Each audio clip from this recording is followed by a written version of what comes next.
Los años 1960 fueron una época de ideas audaces y cambios rápidos. Pero no toda historia de esa década terminó en paz o avance. Algunas acabaron de formas tan extrañas e inquietantes que aún cuesta entenderlas. En este video veremos 5 muertes reales de los años 1960 que no fueron comunes, hechos tan raros y perturbadores que aún dejan preguntas.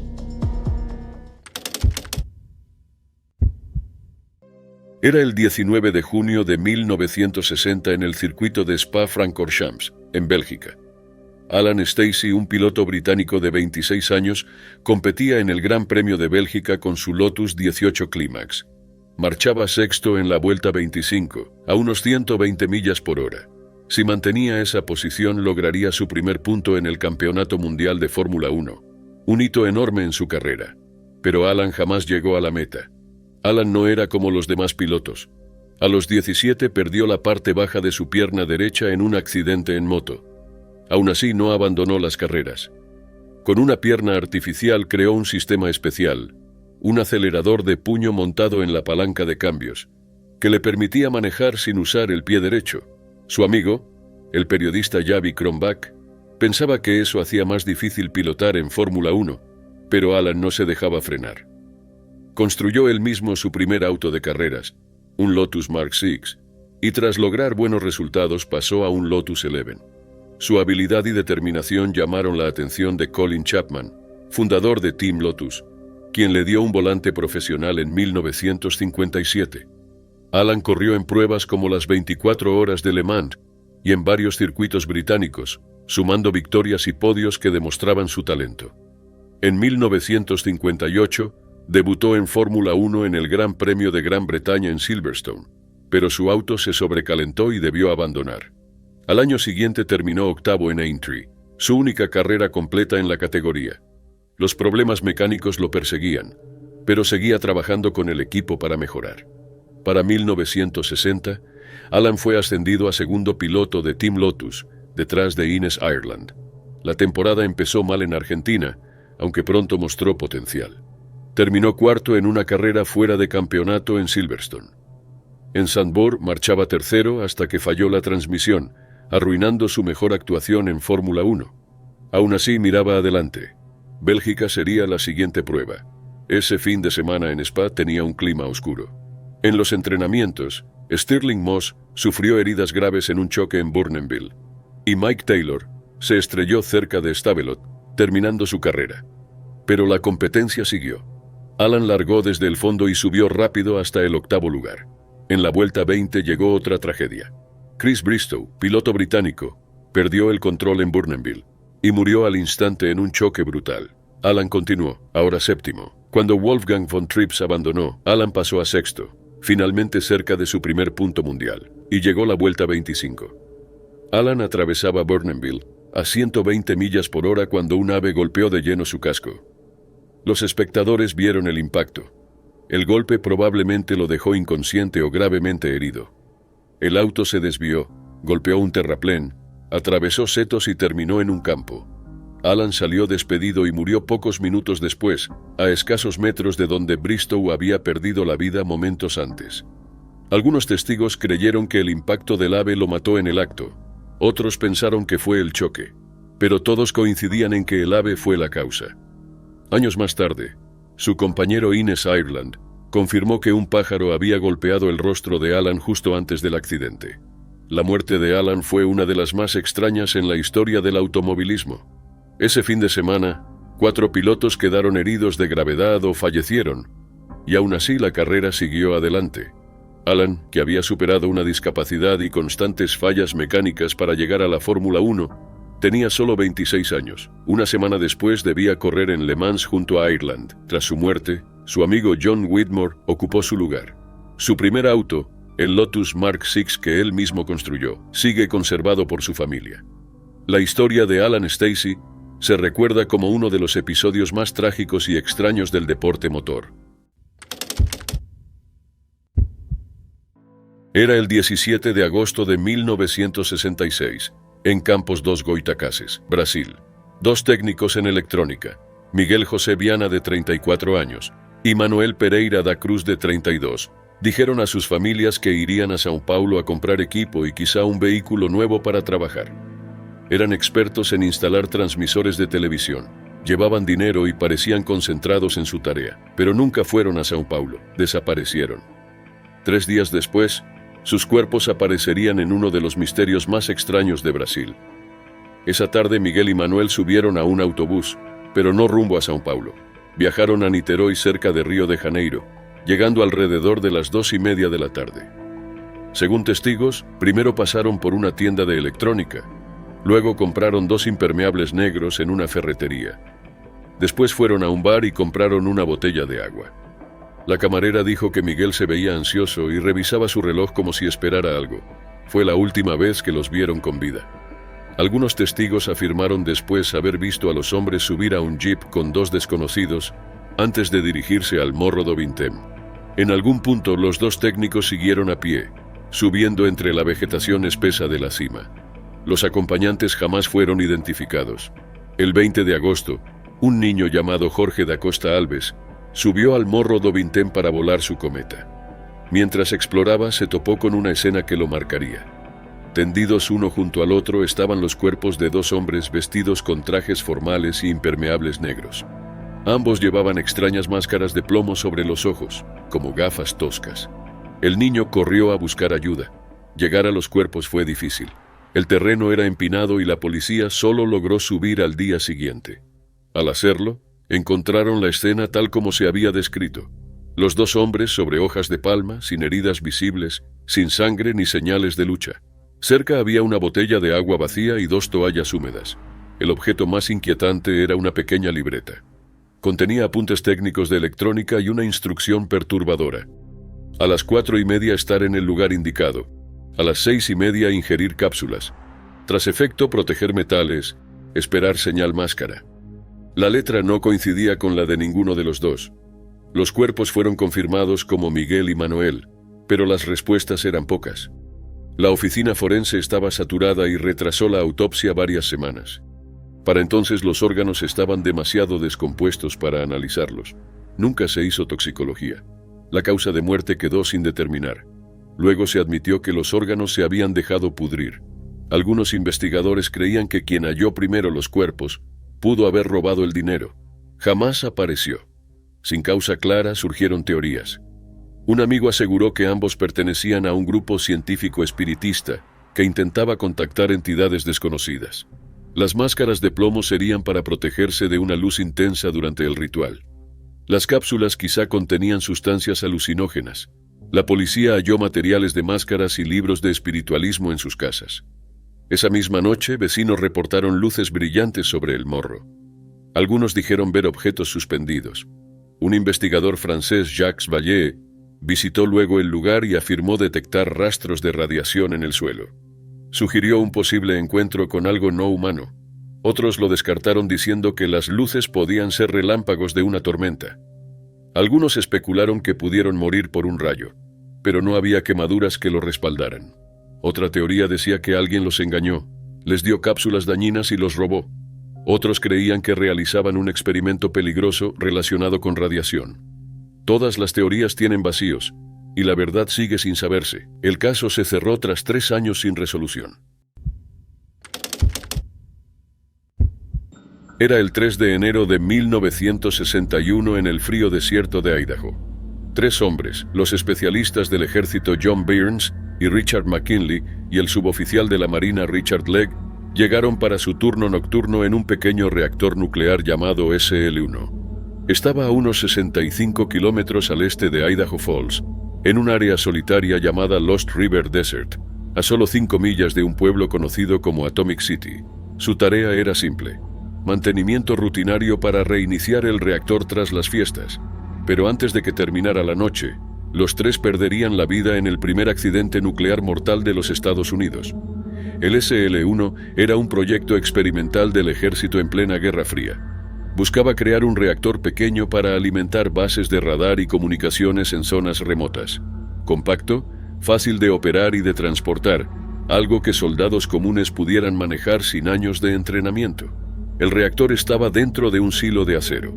En su interior, placas de uranio generaban una reacción en cadena que calentaba agua para producir vapor y electricidad. 5 barras de control regulaban el proceso. Bajadas apagaban la reacción. Subidas la reiniciaban. La barra central, de unas 84 libras, podía encender o detener el reactor por sí sola. Desde 1958, el SEL-1 servía como centro de entrenamiento, pero tenía fallas constantes. Las barras se atascaban seguido, obligando a usar llaves para liberarlas, un riesgo grave. Aún así, el reactor siguió funcionando. El 23 de diciembre de 1960 se apagó por las fiestas. El reinicio del 4 de enero quedaría en manos del equipo de esa noche. John Burns, de 22 años, estaba casado y tenía un hijo pequeño, pero su matrimonio estaba mal. Compañeros decían que tenía mal temperamento. Horas antes del accidente, discutió fuerte por teléfono con su esposa. Richard Legg, de 26 años, era electricista naval y había sido ascendido por encima de Burns, lo que generó tensión. Ya habían discutido y corrían rumores de conflicto personal. Richard McKinley, también de 26, era el aprendiz. Su esposa esperaba a su primer hijo. Debían levantar la barra central unos 10 centímetros para volver a engancharla al mecanismo. Burns debía levantarla mientras Legg asistía. Una explosión súbita activó las alarmas del lugar. Los bomberos llegaron, pero la radiación era peligrosa. Cuando los rescatistas entraron, hallaron a Burns muerto en el piso y a McKinley gravemente herido. Legg no estaba. McKinley murió poco después, y su cuerpo era tan radiactivo que tuvieron que envolverlo en mantas de plomo. Luego encontraron a Legg incrustado en el techo por una varilla metálica que salió disparada durante la explosión. La investigación concluyó que Burns levantó la barra demasiado, 67 centímetros en vez de 10. El reactor entró en criticidad instantánea, generando unos 20 gigavatios de potencia, 100.000 veces más de lo que soportaba, en milisegundos. La explosión lanzó el reactor, de unas 26.000 libras, casi 3 metros en el aire. Algunos creían que Burns tiró de más intentando liberar la barra atascada. Otros sospechaban que su estado emocional influyó. Un memo del gobierno insinuó conflicto entre los hombres, pero nada se probó. Muchos expertos culparon al diseño. Barras que se trababan, planes de emergencia deficientes y poca capacitación para peligros reales. Los restos de los hombres estaban tan contaminados que partes debieron ser enterradas como desechos nucleares. Para mayo de 1961, el sitio quedó sellado con casi 99.000 pies cúbicos de escombros radiactivos.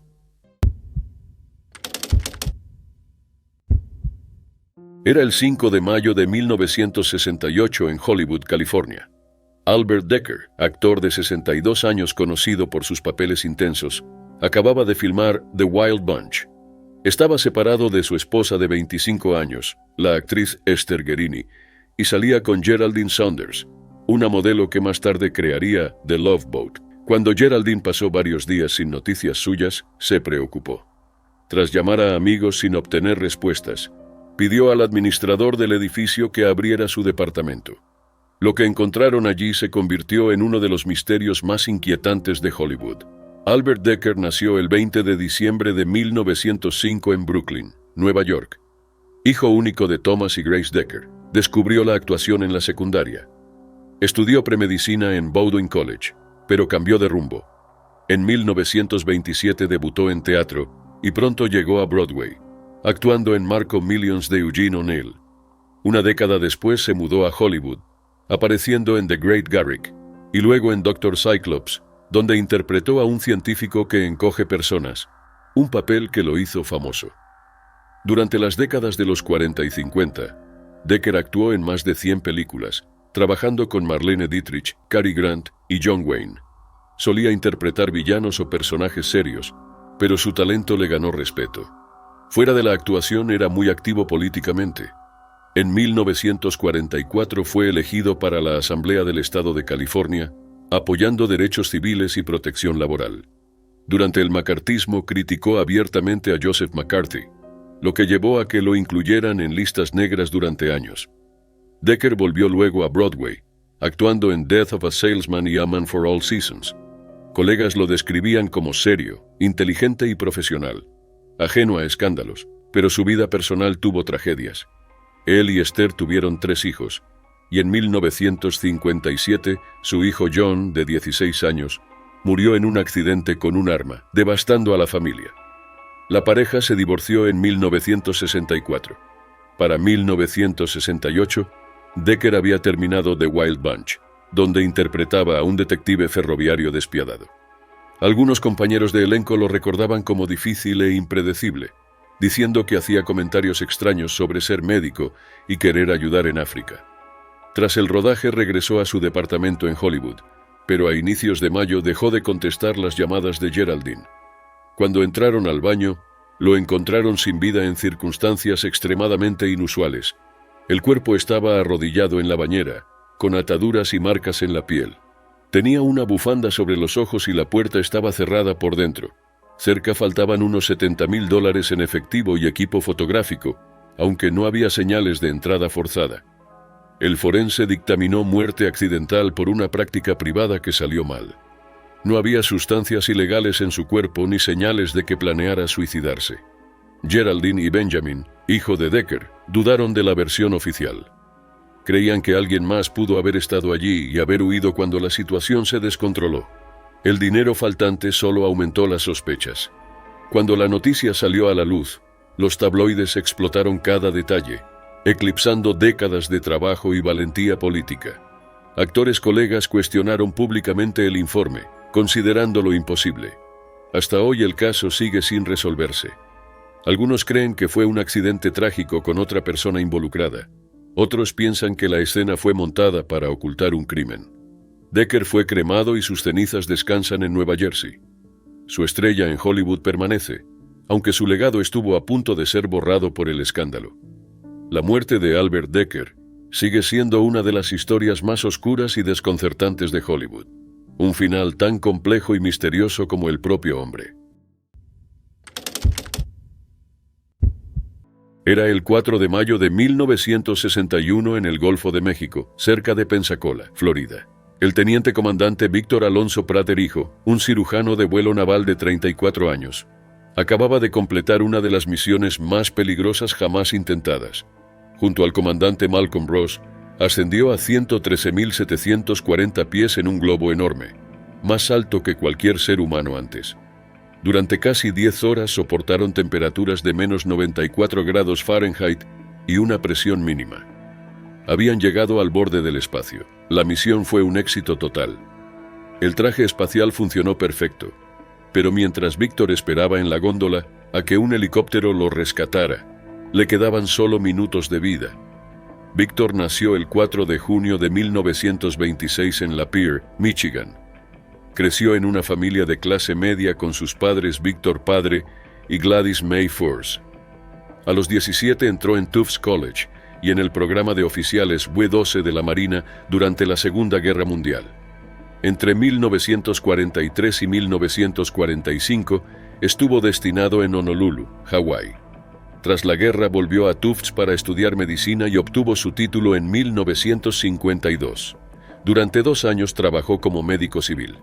En 1954 regresó a la Marina en el cuerpo médico.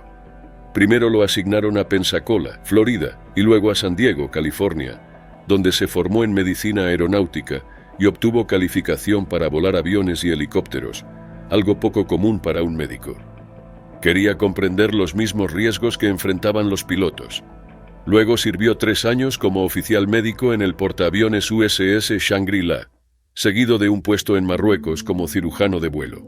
Más tarde trabajó en el Pacífico desde Pearl Harbor y fue destinado al Hospital Naval de Bethesda en 1959. Su reputación como médico hábil y valiente lo llevó a un programa secreto. En 1960 se unió al proyecto RAM en el Instituto Naval de Investigación Médica en Maryland. El objetivo era crear y probar trajes que mantuvieran con vida a un humano en el espacio. Un paso clave para las primeras misiones tripuladas. Debían resistir frío extremo, radiación y casi 0 presión sin perder movilidad. Víctor probó los trajes en tanques de agua, cámaras de baja presión y, finalmente, vuelos en globos de gran altitud. La última prueba sería la más peligrosa. El globo Stratolab 5 medía 300 pies de ancho y contenía 10 millones de pies cúbicos de gas. Debajo colgaba la pequeña góndola abierta donde viajarían Víctor y Malcolm. El traje, el Mark IV de presión total, era liviano y muy resistente. Si funcionaba, la NASA lo adaptaría para las misiones Mercury. A las 7:08 de la mañana, el globo despegó del USS Antietam. A las 9:47 alcanzó los 113.740 pies. Los trajes funcionaron perfecto y ambos completaron sus pruebas. Tras casi 10 horas, la góndola aterrizó suavemente en el Golfo de México. Todo había salido bien. Un helicóptero se acercó para recuperarlos, aunque no estaba previsto. Malcolm Ross fue izado primero, evitando por poco una caída. Luego Víctor entró en el gancho de rescate, pero perdió el equilibrio y cayó al agua. Su visor estaba abierto desde el descenso, permitiendo que el agua inundara el traje.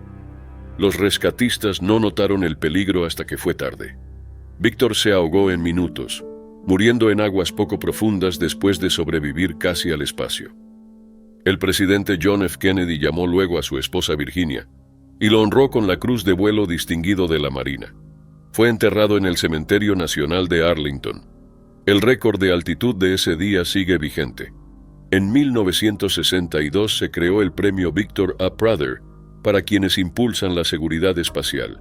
Más tarde, el astronauta Alan Shepard voló al espacio con un traje basado en el diseño probado por Victor, demostrando que su sacrificio ayudó a hacer posible los vuelos espaciales.